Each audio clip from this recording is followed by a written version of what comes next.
Hello everyone. I would like to show my game against a quite good opponent. This is a blitz game which was played on chess.com, and as you see, we had a good quality in this game. My performance rating was 3100 and my opponent got 2850. And this game was also very interesting and instructive. We played Najdorf Sicilian. I chose to play the English attack, which is kind of mainline nowadays. And my opponent played interesting and quite popular idea h5 in the line, in the main line. Okay, let's look at the game. e4, c5, knight f3, d6, d4, takes, and now we have Najdorf Sicilian. I played bishop e3, and this is so-called English attack. e5, knight b3, and usually black plays bishop e6 first. Here he played bishop e7. Usually it goes in the same position like here, but it might be a little bit better to play bishop e6 first. Okay, h5 is tries to prevent g4, which is very typical idea in these lines. So white can't play it and have to do something else. And now knight d5 is the best or second best move which I played because now white can try to create a typical pawn center where c6 might be a good outpost to white's knight, and there is also other ideas behind this knight d5 idea. Here white can, black can take with both pieces.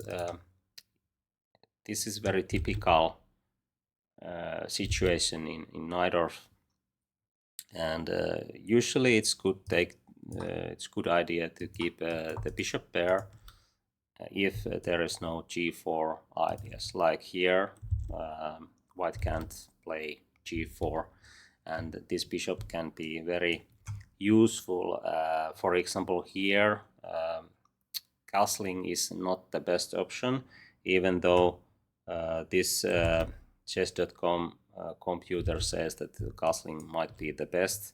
But if you analyze this with stronger computers, bishop e2 is clearly better idea, like I did in this game.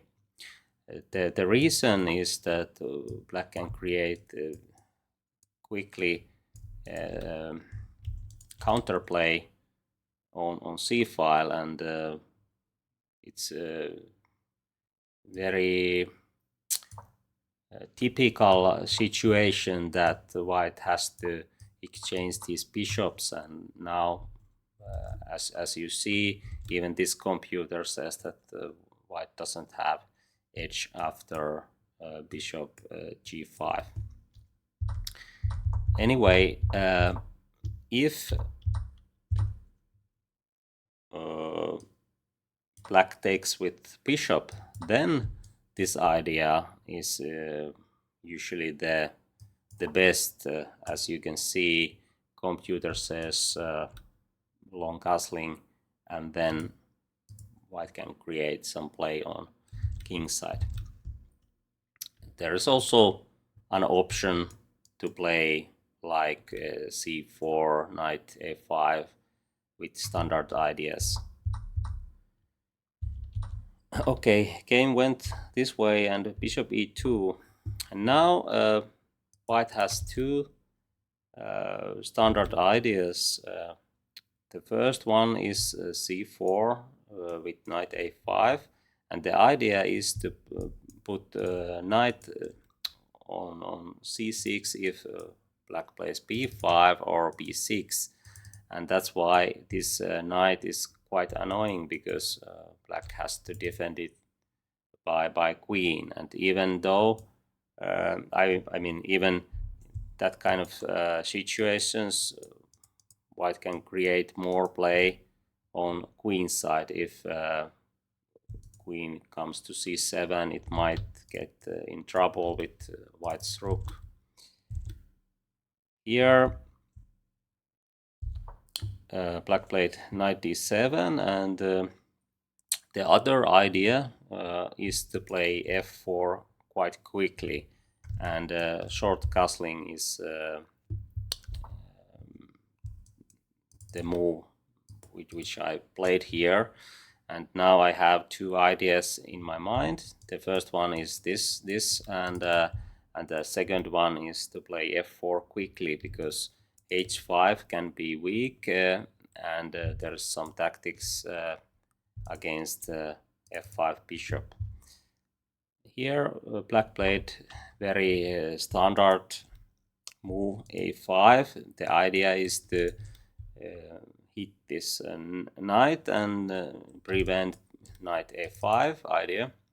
The downside here is that white can play a4, and then there is a good chance to get a good grip on queen side. This bishop can be very useful because it's guards these squares, which can be very useful when white plays f4 and e-file opens up.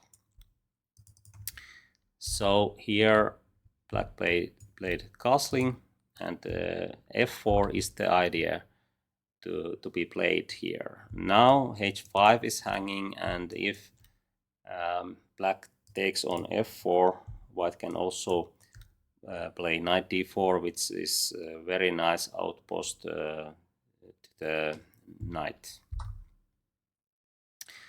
Okay, here black played knight f6. Everything is covered now, but bishop e7 is quite passive. I played knight d4, and here black probably played a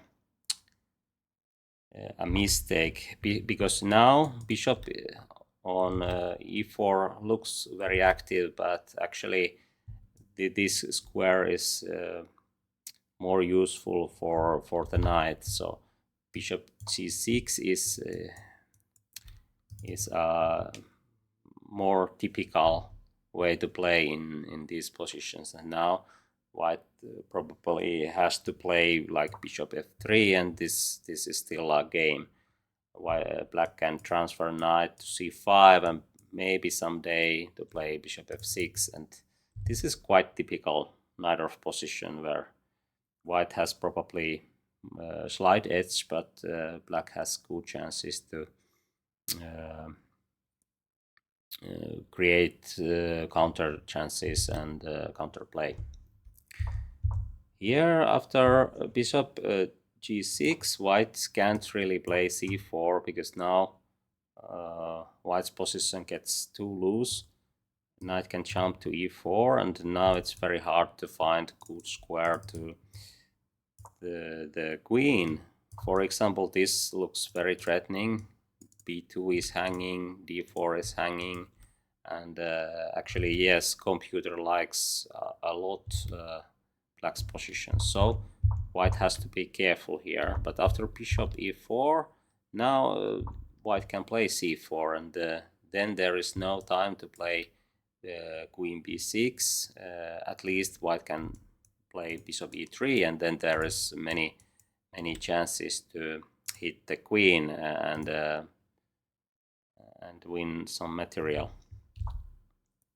Okay, this is clearly a wrong idea, but it's hard to find better moves for black.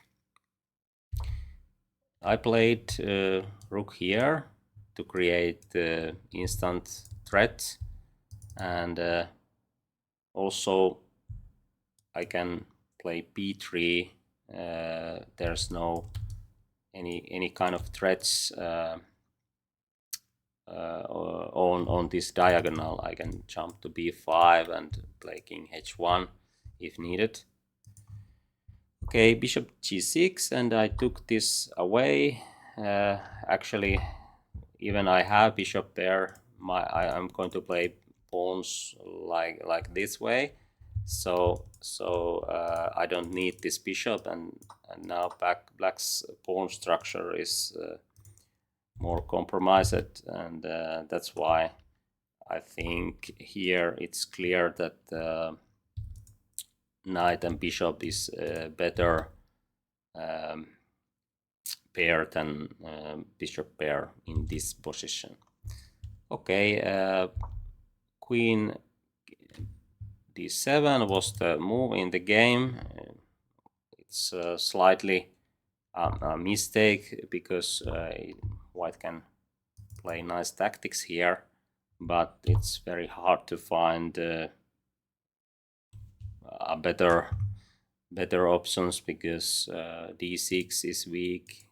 There's many weaknesses, and white is in full control here.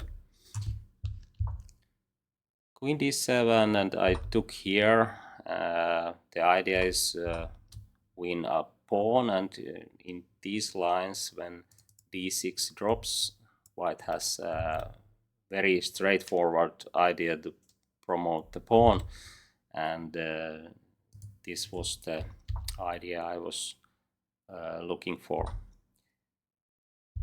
And now b3, black can't take this e-file. There's knight d6. This doesn't help much because now knight is much better than bishop, and I don't have to rush. I just play knight d4 to consolidating everything, and then I can take e-file and take even more pawns, and eventually I will promote the pawn. But in blitz games it's very important to keep control and don't give anything for your opponent if there is chance to keep full control. Here, for example, knight d6 can be a big mistake, even though there is chance to keep winning position, but after these moves it's not so easy to play because pawns are easily dropping in this kind of positions, and that's why there is no need to give any hope to black. Okay, the rest is quite easy. I just bring my king to the game, and then it's time to push the pawn. Here I played knight c6 to attack this rook, and if it goes somewhere I can take b6, and then it should be even more easy. Here I can't take this because my rook is hanging, and that's why this would be also a position to avoid, because now black's pieces are very active. Even here white can probably win, but it's not so easy, and this can easily go wrong. So this is the best move, I guess, to hit both pieces, and now the game ended here. Okay, I think this was quite instructive game how to play against Sicilian Najdorf. Thank you.